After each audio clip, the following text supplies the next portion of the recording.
The secret to well-being is discovering the power that is your birthright, the power to create a happier, healthier life, drawn from our own vast internal resources. Join Jules and her guests as they gently guide you to shift your perspective from the familiar negative to the divinely connected, a place that will not only positively impact your world, but possibly shift the planet. It's all right here on Law of Attraction Talk Radio. Well, welcome to Law of Attraction Talk Radio. I'm Jules from beautiful Southern California, right outside Palm Springs, California. Boy, I got to tell you, it's beautiful out here after all the wet rain and the flowers are blooming. I've never seen the desert so green, and it is a fantastic experience. I have a really, really terrific show, and it's all about intuition. Or rather, developing the intuition. You know, right now with everything going on and you don't know who to trust, what is being said to you, the media, anything, you don't know if it's true or not. So what do? Well, you start developing the divine power that you were born with, which is to accelerate your intuition. Because once you develop this, then you know instinctively what's true and what's not. Who do you believe? Who do you not believe? Which way to go or which way not to go? It's so important right now that we can use it in every aspect of our life. We can use it for our business. We can use it for our relationships. We can use it for our clients. We can use it for really anything because we are listening to this divine source on which way to proceed. Now, does this mean that we won't ever experience pain or anger? Well, no, because we're still human. But it gives us the edge to finally let go and let God. In other words, we can surrender. And this is the important thing to realize right now in this year, 2017. We have got to develop our own connection to the energy that is all around us. We've got to understand and we've got to listen and feel. And that's why tonight's show is so, so very important. We have got Marsha-Kay Farias, who is a person who's actually been a medium all of her life, but until she started understanding and learning and taking workshops, she really didn't know how to tune it in properly so that she could actually help people. It's so, so powerful information. She wrote a book called Everyday Medium, and I read it. The exercises that she gives in order for you to develop your own psychic abilities is so logical. It makes so much sense. And she's very, very graphic about it in her book. Her teacher was the famous James Van Praagh. So he has been around a long time, and just by going to his workshop, she could finally learn how to separate the other person's emotions away from her so that she could read it. And this is vital information. And again, I think it's information that we must know about right now. We are being driven to explore this side of ourselves. Now is the time. Not next year, not 10 years from now, right now, because we need to have these tools that basically we've been told to ignore all of our lives. So stay tuned because this is a great show tonight. You are going to love it. Let's take a fast commercial break, and we'll be right back with Marsha-Kay Farias.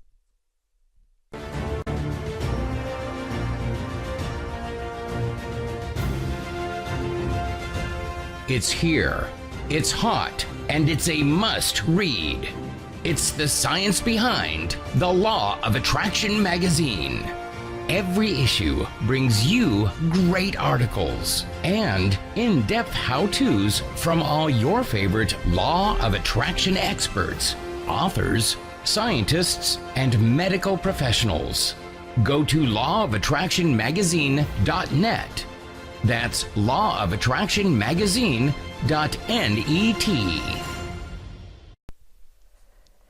Well, welcome, Marsha-Kay, to Law of Attraction Talk Radio. I'm so delighted to have you here.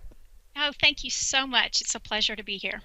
Where are you at right now? What's your location? Oh, I'm actually in Houston, Texas. Oh, wonderful. Oh, right. And I read that you were part of the spiritual community in Houston. Is that correct? That is correct. Yes, ma'am. Wow. What's the name of the group? Well, here at the Healing Center, I have a center here in Houston, and so that is where we meet, and that's where we have development groups. So if you're looking to discover who you are as a spiritual being and hone your intuition and your psychic abilities and mediumship, that's what we do. Wow. Wonderful. Okay. So you wrote the book, Everyday Medium, and I found it very, very powerful because a lot of people today do not realize that intuition can be developed if you practice it and if you know how to connect with it. And I think that's why it's so important to talk to you today. That everybody has the power. We were born with it, but some are able to develop it and some aren't. So do you think, let's start off right from the beginning, do you think that the reason why we don't develop our intuition is based in fear? When I talk to the clients that come to me, a lot of it is in fear. This book was specifically written because they are having experiences that they can't explain. And they don't know what to do with it, and they are afraid. And part of, I think, the fear comes through lack of knowledge of who you are, and then lack of experience of how your spiritual body operates. And that's what my book is all about. I want you to understand who you are as a spiritual being, how it operates, so when something happens, you're confident, you're secure, you feel safe, because a lot of times you have something happen and you're totally knocked off guard and you don't feel secure and safe anymore. And I want you to feel safe. I want you to understand who you are as a spiritual being. Know it's normal. You're not going crazy. You're not nuts. You are an everyday medium. Okay, so what you are teaching people then in finding their intuition, that they can be a medium, they can see people who have transitioned, or they can go into the other aspects of intuition. So you're covering the gamut, right? Yes. First of all, I want people to understand that just like you have physical anatomy and you have senses, you have a spiritual anatomy and senses. And so when you understand how your spiritual senses operate, you understand how, as an energy body, it's your electricity, actually. And when you understand how electricity works, just like on the battery in your car, you'll understand how energy flows through your system. So when you have disruptions and you have, you'll know how to correct them. But most importantly, you'll understand that your energy has the ability to blend with others. I want people to understand how their spiritual anatomy works. Most of the time you go through life and you learn by trial and error about your physical anatomy. When you get sick, you learn how it works. If you fall down and break something, you learn how it works. But a lot of us don't understand how our spiritual anatomy works. And I want you to understand how that operates so you're not confused when you have certain experiences. For instance, we're able to communicate through emotion. And it's just like an animal can sense emotion, so can we. But I want you to learn to trust that. So you can actually feel someone else's emotion, but you may be confused and think it's your own. Right. And if you think it's your own, then you're going to be reactive. You're not going to properly know how to respond to someone. I did a reading the other day with someone, and the grandmother came into my space, and I felt nauseated. I literally wanted to throw up. Really? I could feel that because the significant memory that her granddaughter had was the last time she ever saw her was that she went and gave her grandmother a 7-Up because she was nauseated. So I could feel it as if it was my own. And we do that in our everyday life, especially with people we're close to, our children, our spouses. We can feel what they're feeling. And when you think it's yours, you're extremely confused. Wow. Yeah. Yeah, exactly. So how do you differentiate? How do you bring it into focus that it's you're picking up on something versus it being yours? That's where the development comes in. And in my book, Everyday Medium, I give tools and exercises where you can sit on a daily basis. And there's one that I call a present moment exercise. And you can do it while you're active. There are exercises called a circulation exercise that you can do when you're not active, so you can practice. But I want you to learn to sit and actually feel and sense what your emotion feels like. Your energy body is a home. It's a house, just like you live in your physical home. And you feel a certain way. You have an emotional fingerprint, just like you have a physical fingerprint. And when you spend the time practicing and sitting, you'll know what your energy feels like and what your emotion feels like. And it takes practice so that when someone else comes near you and then all of a sudden you're feeling cranky, you're feeling anxious, you're upset, and you're like, what in the world just happened to me? I was fine 5 minutes ago. I want you to know what you feel like so that you will recognize that this isn't mine. It's the guy that just came in. We run an automotive repair facility, and I have so many people come in at different times, so I have an opportunity to practice. And a lot of times they come in and they're upset, because their car's broken down, or we get into discussions. When you get into a heightened discussion with somebody and you're staying calm, you can actually feel their distress. But when you think it's yours, you're increasing it because you're not sure what to do. But when you learn that it's theirs and you can stay calm by doing this present moment exercise that's in my book, and it starts with, again, practicing with your breathing, and you recognize, well, that's their concern, that's their mistrust, that's their fear. And when I recognize that, I can stay calm in the moment instead of being reactive and thinking that anxiety is mine when it's not. That is so interesting. And it takes practice. It's not something that happens overnight, especially if you're someone like I was that went through traumatic events as a child. And when somebody would get angry and just raise their voice, I would totally just be terrified and scared. And so you actually begin to be reactive to people out of fear instead of being calm. And I want people to learn how to be calm and respond and be in control of the situation and know that they're not in danger, because danger everyone can recognize. Danger means you're physically going to be harmed versus an imagined helplessness. And you can learn to do that in that moment. And you can learn, when you can differentiate emotion, how to better help other people who are upset. Wow. And the secret to that is to know your own emotions. Get quiet and fully engage into your own emotions so that you can understand somebody else coming that's not yours. That makes so much sense. I love that. And there's great exercises in my book, Everyday Medium, that you can do at home to begin to develop on your own.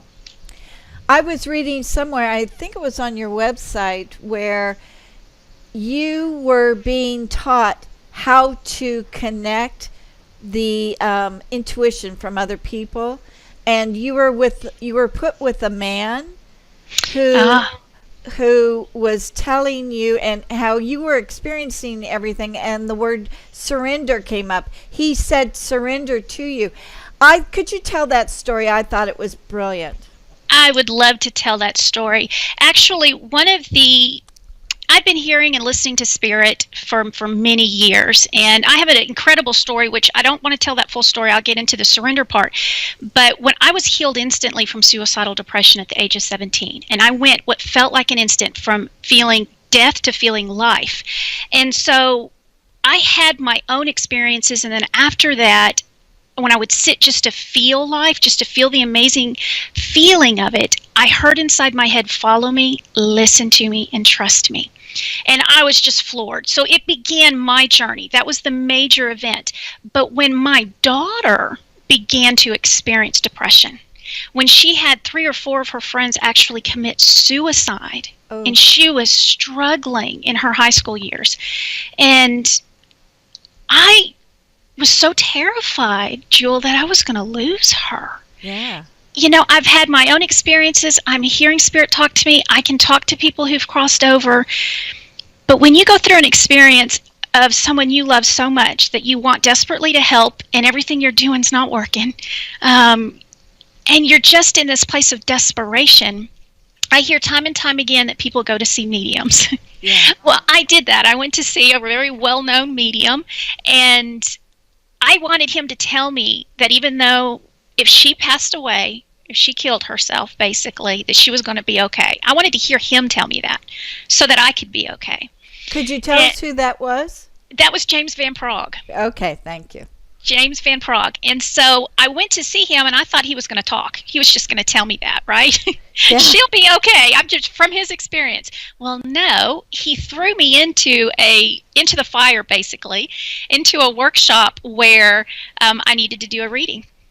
And so I didn't know what in the world I was doing. And I've been talking to Spirit, my spirit guides and angels. I'm used to that. That was my safe zone, right? And so I sat there, and as soon as he did the exercise to open up, because he wanted us to open up to feel the emotion of others around us. That's how we can sense that a spirit is coming into our space. That's not us. And as soon as he did that, I felt that heat in my chest from anxiety, from fear, and I wanted to panic. My heart started to race. Oh my gosh, you know how you just start to sweat under your arms, and I wanted to leave. I wanted to get up and go. I was in this desperation. I wanted to die. Okay. But then I'm like, but no, I don't. I'm here because I want to be here. Why am I feeling this? And I was in tears at this point. And so James comes up to me, and he looks at me, and I knew he knew what was going on just by the look on his face, but he says, surrender. Wow.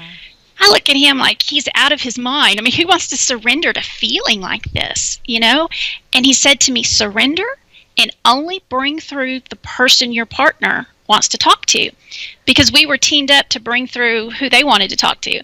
And I didn't understand at all what he was saying, but I totally trusted him because I could tell he knew that the emotion I was picking up was not my own. So he switched partners, and I sat down with a young man who at the time I had no idea was 13 years old. You know how some young men are really tall? Yeah. I had no idea he was that young. And he said, I want to talk to my grandmother, and her name is Gloria.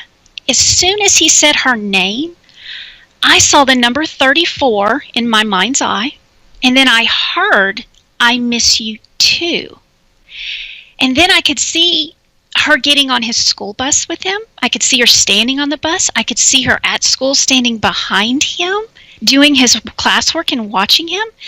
And so I'm sitting here going, oh my goodness, am I going crazy? Am I imagining this? And this is a young man. I've got to be so careful what I say. And so I immediately just said, does the number 34 mean anything to you?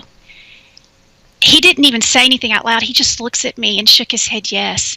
And I said, okay, I hear I miss you too. And I told him what I saw.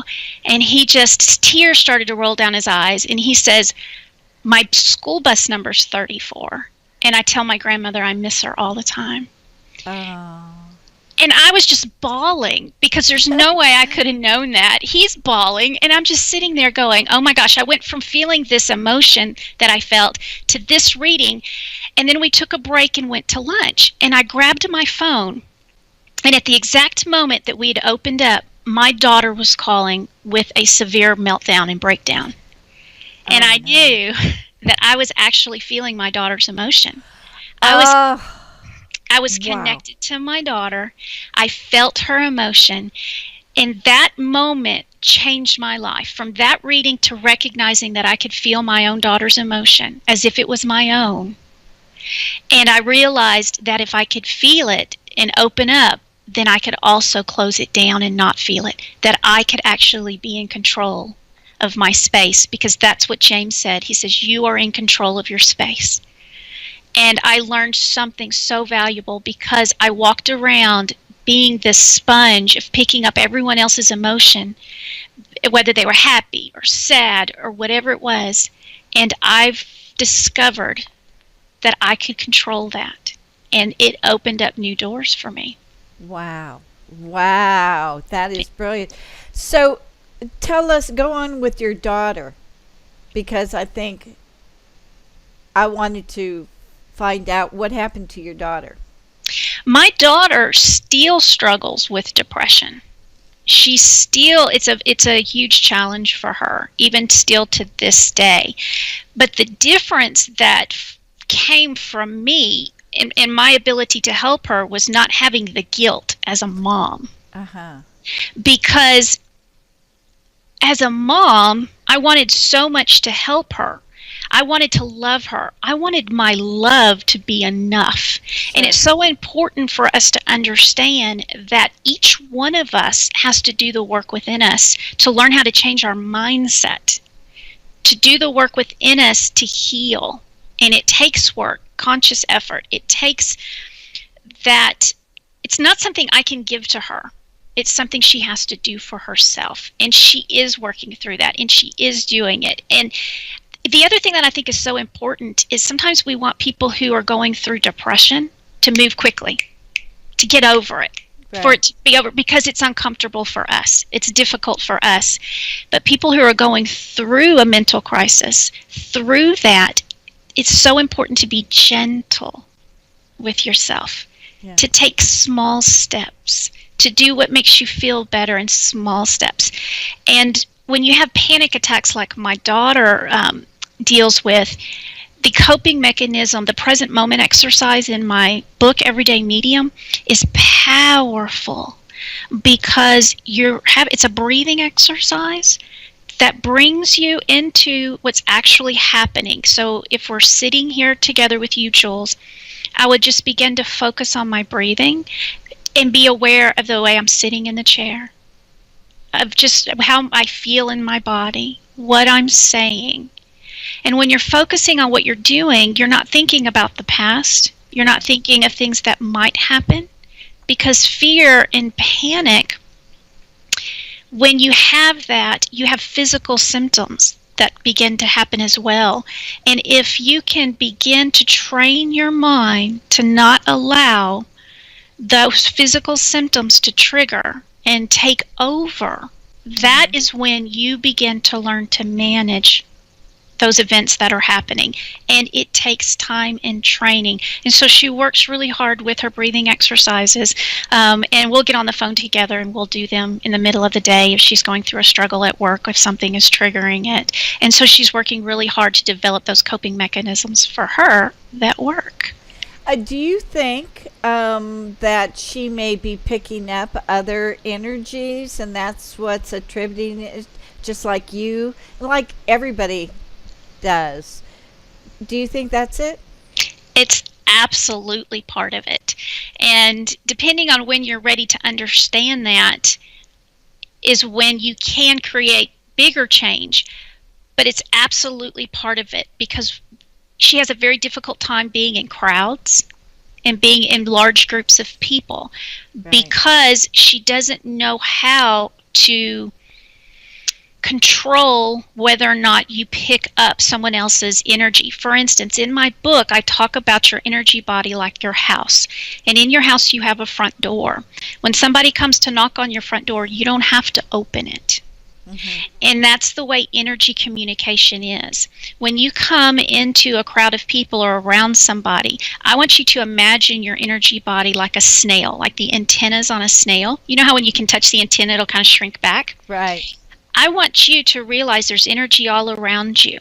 If your front door is wide open, you're going to let it all come in, and you're going to experience everybody's energy like it's yours, and you're going to be overwhelmed. It's too much energy.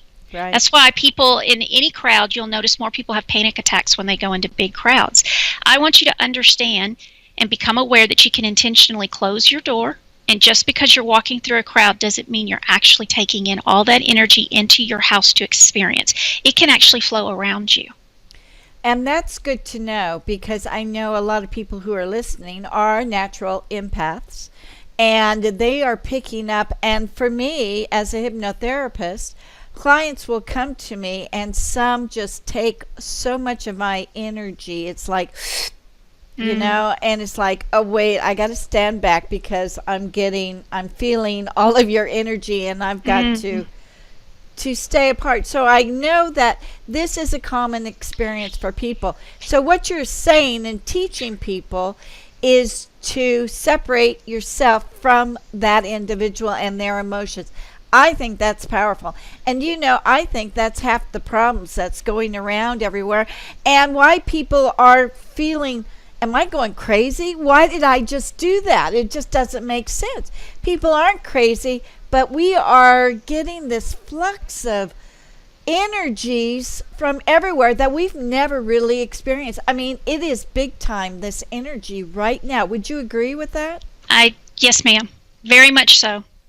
And so what we may not have experienced even 10 years ago is hitting us right in the face right now. It's like, oh my gosh, what's going on? So that's why I think your book, Everyday Medium, is so important, because it's telling us how to react to all of these energies.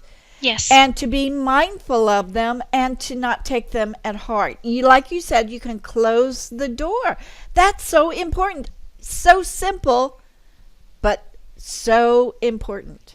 And it takes practice to learn how to implement it in your daily interactions, in your specific situation that's happening.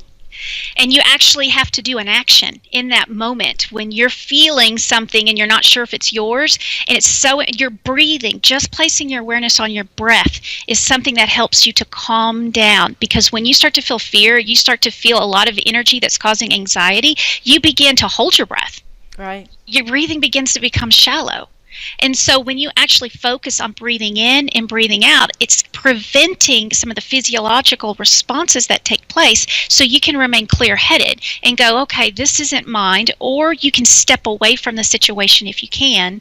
And then I do, there's a circulation exercise where I explain how you're actually taking in energy, just like the energy on a battery, and you need to circulate that energy on a regular basis. You're actually circulating everybody else's thoughts, everyone's debris, everywhere you went, everything that's going on out of your system on a regular basis. And in my book, I say, just like you go to the bathroom to empty physical waste, I want you to be emptying energy waste out of your body on a regular basis.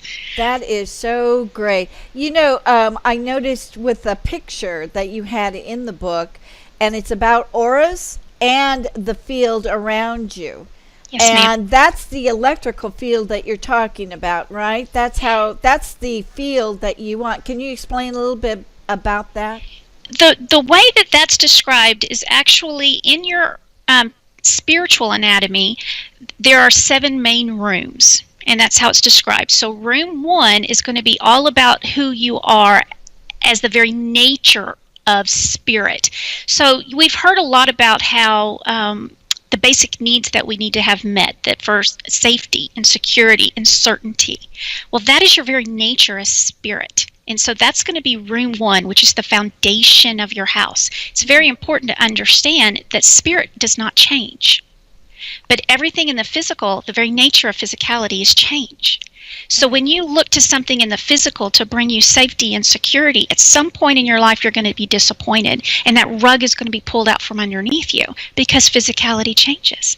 So if you look for your safety in money, your security in money, and believe me, I'm one of the people with money. I love it when all my bills are paid. It feels so good.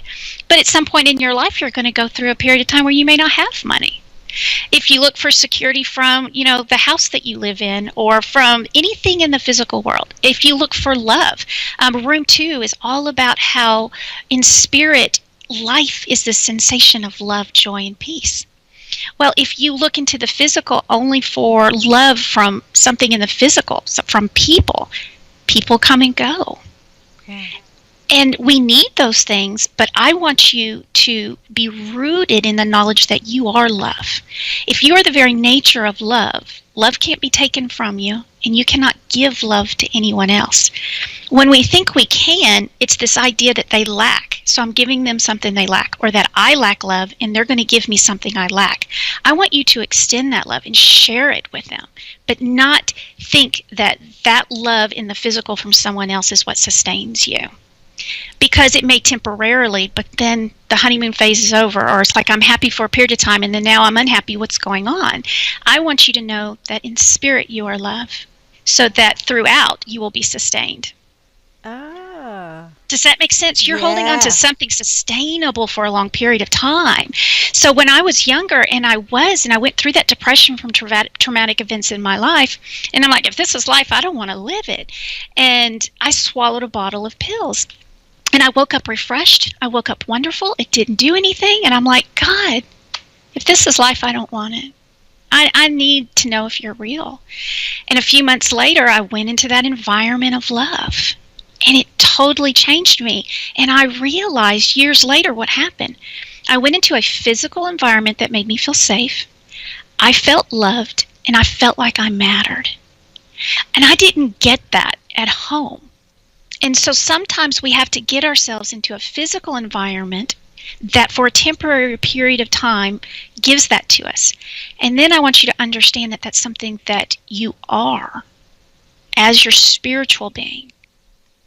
And be rooted in that. So for the rest of your life, no matter what changes in the physical, no matter what happens to you, that if it's an event that you want to define as bad, it doesn't change you or alter you. You're still significant and valuable. You're still loved. You're still safe. Does that make sense? Yeah. Oh, that's brilliant. Brilliant. And- Continue on with the other points of the other rooms. I just think it's brilliant. Well, room 3, room 1 is knowing you exist as the very nature Right. of spirit. Room 2 is the sensation, the very feeling of life. And that's where you use the words love, joy, and peace. But room 3 is the ability to think. It's to be aware. It's to say, I want to have this experience. It gives you control in your life. Right? Sometimes things happen in the physical, and I know for me when I went through sexual abuse, and I felt powerless and I felt helpless. And those were not words I could say as a child. But when you get older and you realize that you have control, what you think, it's that law of attraction, right? When you think, you're going to bring to you. And so you do have control. I want to give control back to you in your hands.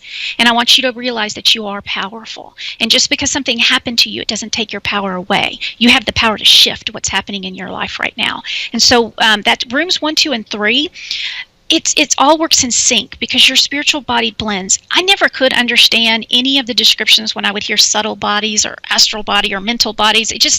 I couldn't put it together to know how to apply this to my daily life so that I could have measurable change, so that I didn't feel fear anymore. So I felt in control of my life. And so this is the way that I understand it. And so when I can put myself in a place where I know I'm safe, I'm loved, and I'm secure, and I'm in control of my life, and I know that I matter, what happens is your heart center, room 4, begins to open. And one of the ways it does that is because you forgive yourself. Wow. Room 4 for me isn't about forgiving others. If I place my focus on forgiving the people who physically harmed me, this is my experience, this is how it clicked for me. I feel like I'm forgiving them for something that doesn't make sense for me to forgive them for, because how can I forgive them for sexually abusing me? My brain just couldn't wrap around that because that was such a bad thing.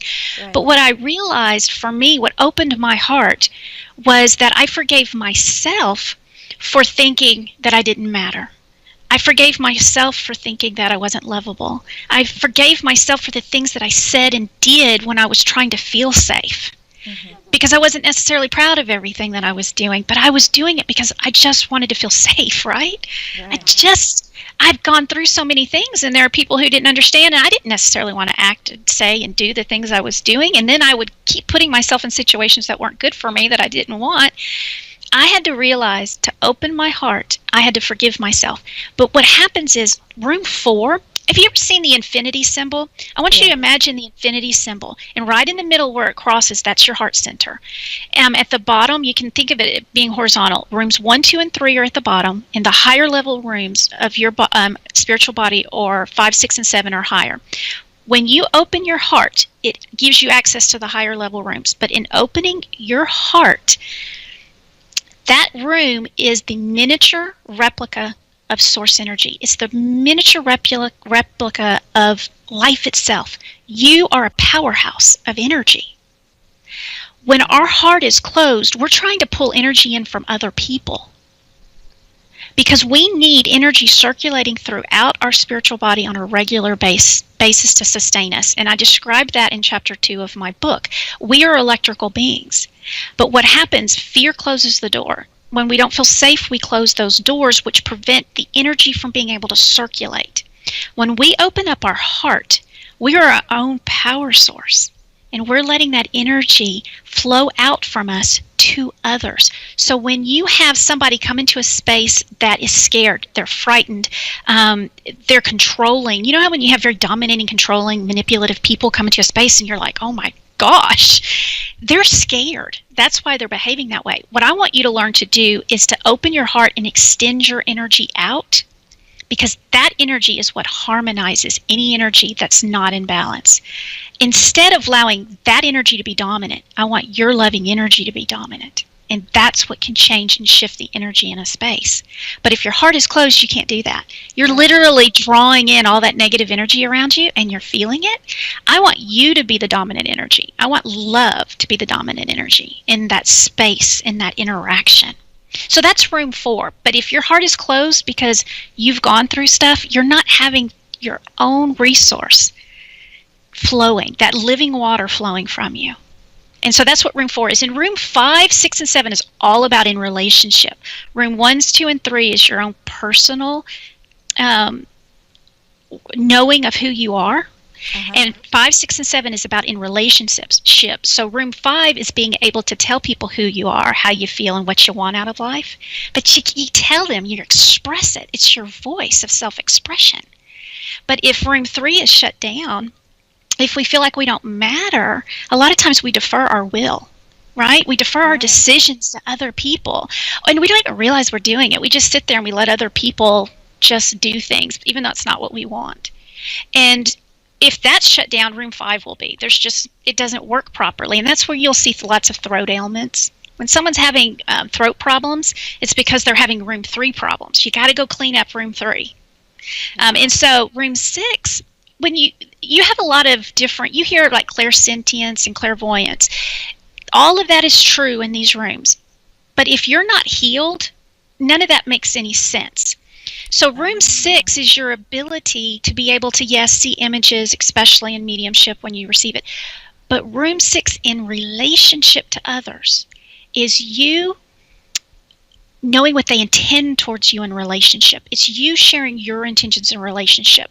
What closes the door and you're not able to sense what people are intending towards you is when you're not willing to accept what's happening in a situation. When you're in denial. And you'll have symptoms of headaches. Headaches is one of the main symptoms, but you'll have all different kinds of symptoms. And people who wear glasses, like I do, are ones that have a very difficult time. This is one of their main lessons in life, is learning to accept what's actually happening and stop resisting and digging their nails in and their feet and like, no, I don't want it to be this way. I'm going to go and control everything to make it happen the way I want it to. There's something magical that happens when you just go, when you can finally surrender and say, this situation is really happening, whatever it may be. So you can clearly see how to respond in a relationship and do what's best for you and best for others. So room 6 is, again, all about a relationship, and it's being able to see clearly what people intend towards you in relationship, and you deciding to come together with somebody else and co-create. You coming together and sharing what you want to do. But that's where room 7 comes in. Room 7 is all about contributing your creativity with everyone else. And it's in relationship. It's being able to contribute together. You can't contribute together if you're not healed in rooms 1, 2, and 3. If you don't feel safe, if you don't feel loved, and if you're deferring your free will to other people because you feel like you don't matter, you don't feel like you're in control of your life, you're not out there able to express who you are, to share it with others in relationship, and really make the impact you were born to make. And so I want people to heal. And when they heal, they speak and they share and they make the difference they were born to make. And basically, what you're saying is, yeah, I agree. Everybody has to heal to be able to connect with the right information, but it all has to do with the heart. It does. It's your heart connection, your heart light to everything that will bring you healing. Healing for yourself, but also to be able to heal others. So, yeah. And I learned it's so funny because we don't heal others, you know. When we're one, in the room 1, the very first foundation of your spiritual body is knowing that you're one. See, mediumship for me is being able to communicate through your senses, but I can't do mediumship if I think I'm separate. So room 1 is unity. It's all about knowing that you and I, Jules, even though in the physical we look separate, we're not. What I do affects you, and what you do affects me. We're one in energy. It's the same. It's like pouring water into a vessel. We may have several different vessels that look different, but the water's still the same. So what I do affects you. And so it's very important to understand that I lost my train of thought on where I was going. But it's important to understand first that knowledge of who you are, and that mediumship allows you to blend the energy with somebody else so that you can read their emotions. You can know what they're thinking. But when you're afraid, you shut that down because you're trying to protect yourself because you don't want any other harm. And I want to get people to that place in small steps where they're willing to actually feel what they're afraid of and begin to trust love to protect them.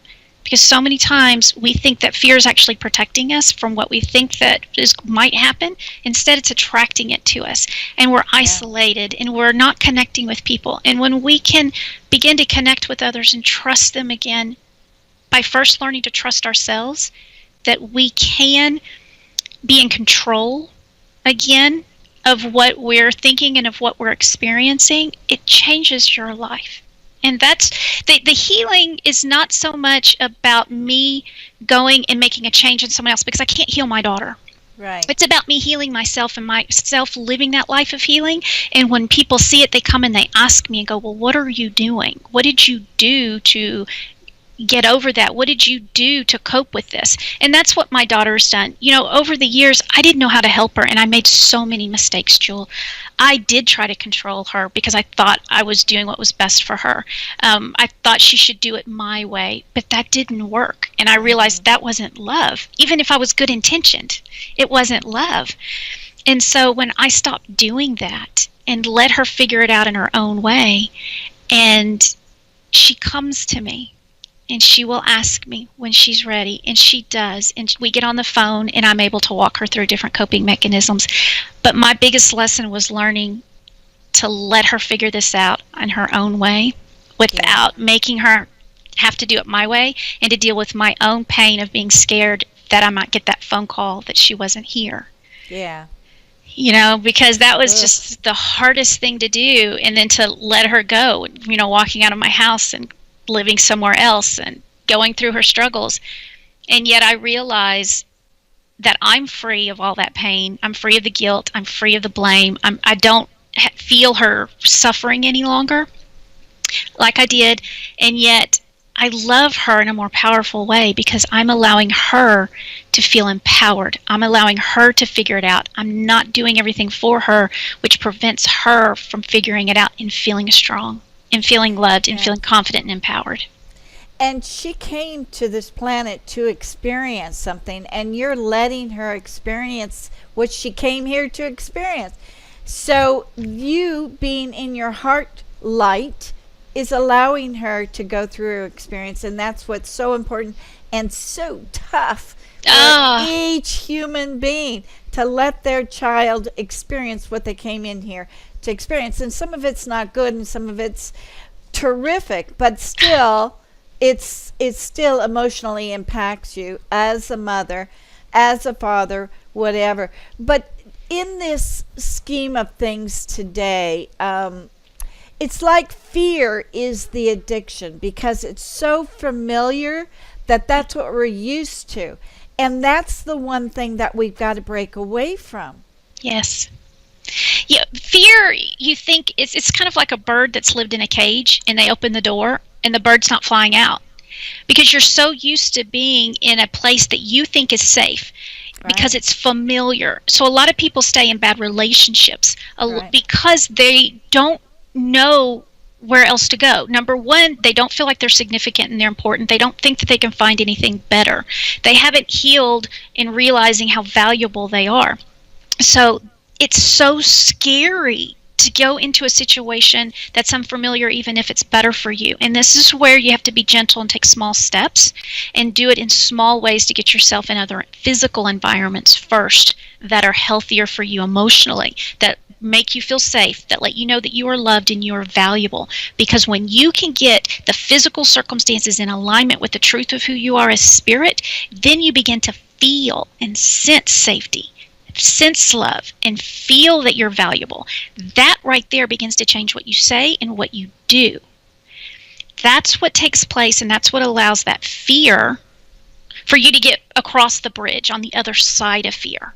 Mm-hmm. And it takes you being around people who are not judging you for what you may say and do while you're in fear. Wow. I love this. Oh, wow. So let's talk about being a medium, because you are seeing the world in a different realm, and you are seeing it in the mind's eye. Are you hearing it as well, or is it all from intuition, the feelings? Now, my abilities, I remember when I was a little girl, after being sexually abused, I would wake up with, I ended up labeling night terrors, but I would wake up crying and screaming in the middle of the night. I'm not sure why. And I remember feeling a presence around me, which I know now was my guardian angel, but it scared me. And I remember I could see my grandmother and my mother's uncle in the hallway, in the house. And I remember asking my mom about it. And she's like, oh, that's just Grandma so-and-so and Uncle Hot. And I'm like, okay. I didn't think anything about it when I was that little. And I remember when I was telling you a little bit earlier, when I was healed instantly, and I would sit there and just feel the feeling of life, and I heard the voice in my head. It was absolutely incredible. I'm like, how is this possible? How am I hearing voices? So that was the first part of what I was able to do. I could literally hear them inside of me talking, not outside where some can, but within me. And so that began my communication, my conversation with spirit, as I call it. And so I was able to talk to God. I would talk to Jesus, talk to my spirit guides, and learn about them. And then I realized that I could feel and sense somebody in the room with me, but even though I couldn't see them. So where some people have an experience where they can literally see spirit objectively, like see a ghost, I've never done that. I can see them in my mind's eye, but not objectively outside. I feel them. Wow. That was weird. It was really, really weird, because I could tell you if it was a male, if it was a female, and exactly where they were standing and the location. I felt everything, and it freaked me out. And the church that I was going to was not really open to this kind of thing. And I had finally got myself into an environment where I felt safe and loved and valued. And when I started to hear voices and I could feel things, I started to tell people, and they were telling me scriptures in Leviticus about how mediums were bad and King Saul was killed and his sons. And I'm like, okay, well, I don't want to die, so I'm not going to tell you anymore about what's going on. And I remember shutting it down. And there was a night that I was at home alone, and there was a dog with me. And the spirit entered the space, and the dog went crazy, Jules. I mean, just whining and crying, jumped off the couch, scratching on the door. And it scared me so much. And I just said, go away, leave me alone. And they did. I was 19 years old. And I regretted it the moment I said it because the space felt so empty. Oh, wow. It was such a weird feeling. And I wanted them there. But in the physical at that moment, I was having some needs met that I really needed. I really needed to feel safe, and I didn't want to be rejected and abandoned. I didn't want them to kick me out, which they eventually did. So they kicked me out because I couldn't. I had to understand what was going on. And in church, they only the men. We were going to a charismatic church, so only men could hear spirit speak, or they call it prophet.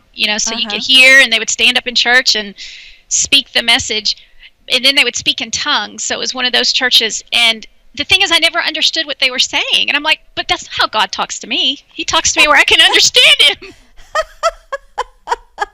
And so I would start to say these things, and it's like, well, that doesn't make sense. Why aren't you talking where I can understand you?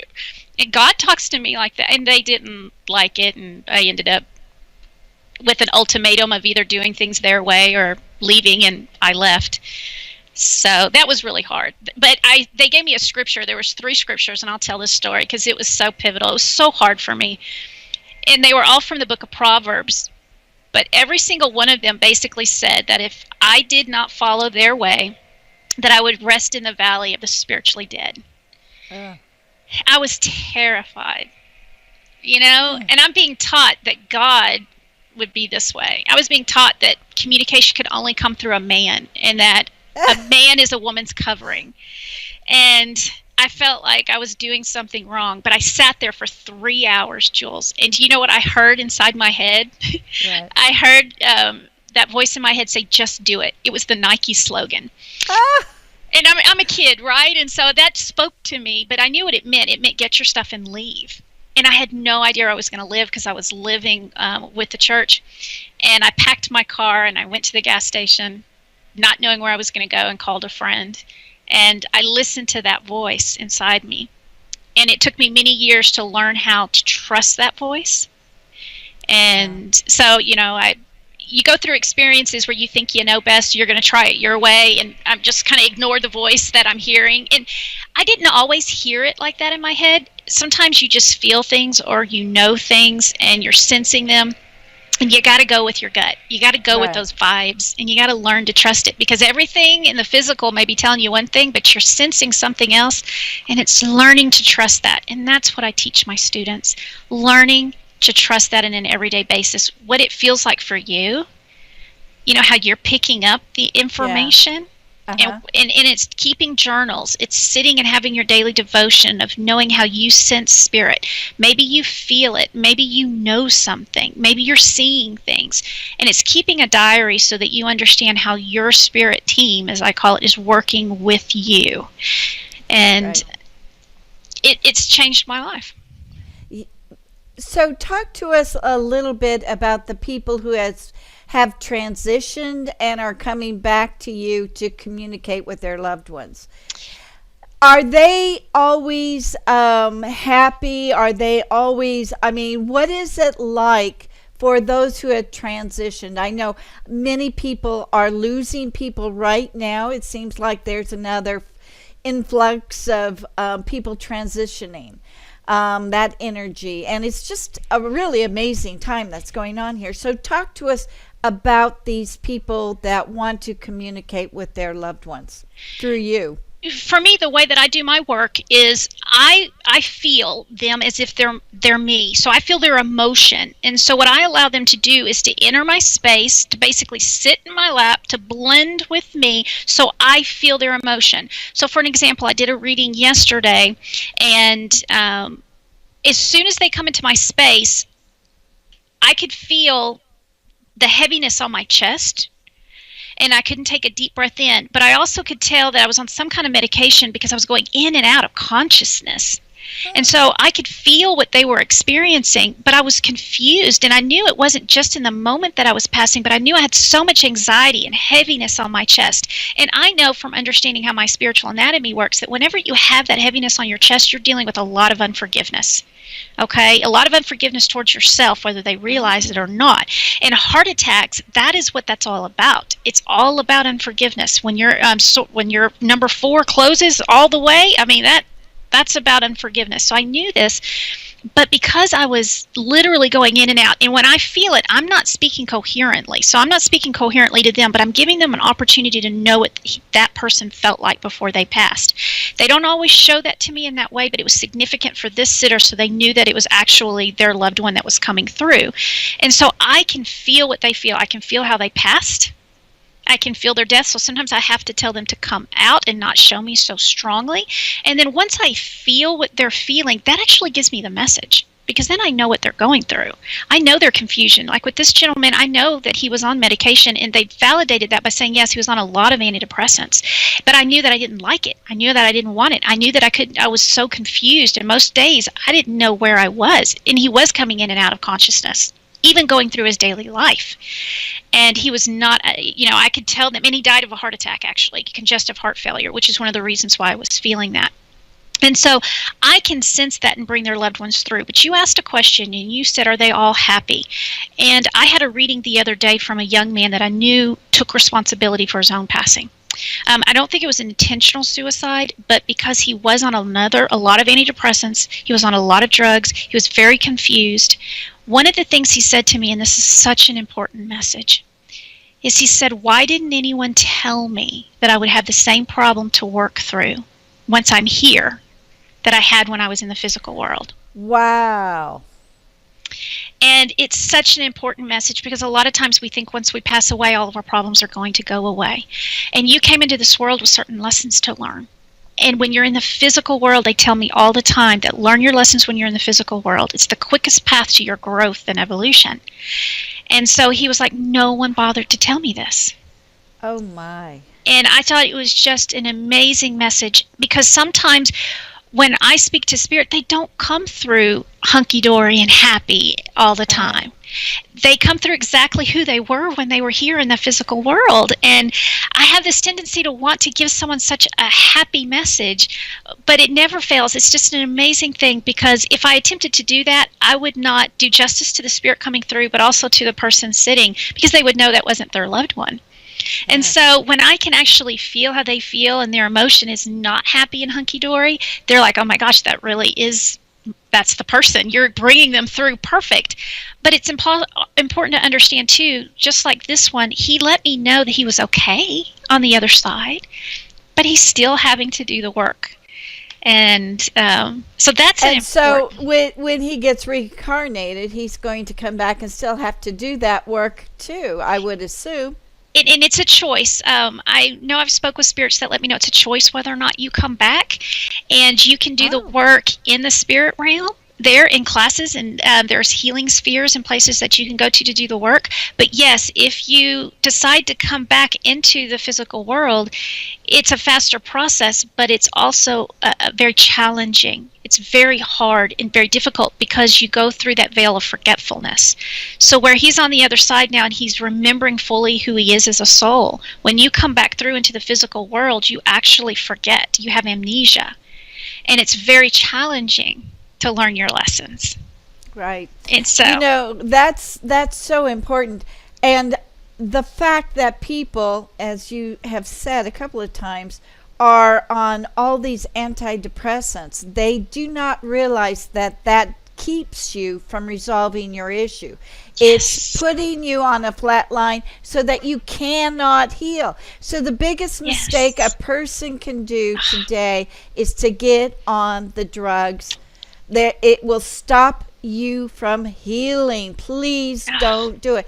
And I myself can say I was on every kind of pharmaceutical antidepressant, and my life did not start until the day I got off. I just said, that's it. No more. Now you're going to make me cry. Because that's true, right? That you did the same thing.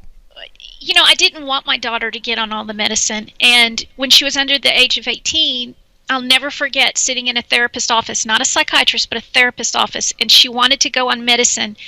And I did not want that for her, because, again, when you've experienced other friends that are passing and you're struggling, I was concerned so much about the medicine, but she threatened to take my youngest daughter away, calling the CPS or whatever they have in Texas to do that. And they put her on medication, and she has her own story now, and she got off of all of it because it's not what she thought it was going to be. And it suppresses so much of what you need to feel to work through things. And I'm so proud of her for being off of them and for actually feeling her panic attacks and learning coping mechanisms. Fear suppresses, that shuts you down from being able to love yourself and get the help you need. Being able to communicate what you're going through, being able to take action to stand up to that fear and say, you're not going to control me, you're not going to dictate my life, I'm going to figure this out, is powerful. Yeah, it's powerful, and that's exactly what you need to navigate through life.